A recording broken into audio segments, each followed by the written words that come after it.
En raison de la baisse, plusieurs commerçants qui vendent des produits de luxe ferment boutique à Hong Kong.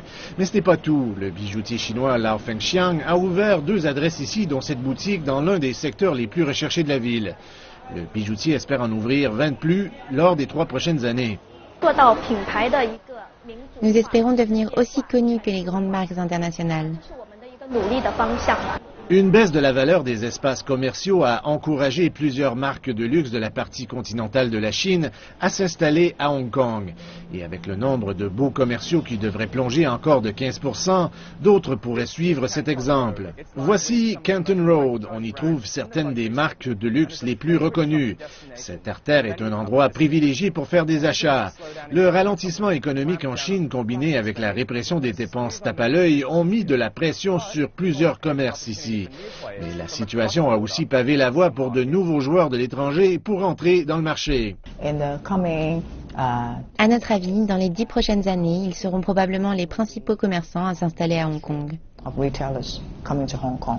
L'incursion de Lao Fengxiang dans la ville arrive malgré un contexte rempli de défis. Les visiteurs de la partie continentale de la Chine, qui représentent une grande partie de ceux qui achètent des produits de luxe, ont chuté au cours de l'année dernière à la suite d'une vague de sentiments anti-chinois. Le bijoutier local Chow Tai Fook a enregistré une baisse de ses profits l'année dernière de 25%. Avec des baux qui doivent expirer bientôt, la direction planifie de fermer 4 magasins dans les prochains mois et n'a pas exclu d'en fermer davantage. Les profits de Lao Fengxiang, quant à eux, ont grimpé à plus de 80 millions de dollars américains dans la première moitié de cette année, mais les ventes à l'extérieur de la Chine ont représenté moins de 1% de son chiffre d'affaires, ce qui signifie qu'il y a énormément de place pour la croissance si l'entreprise réussit à augmenter la notoriété de la marque à l'étranger.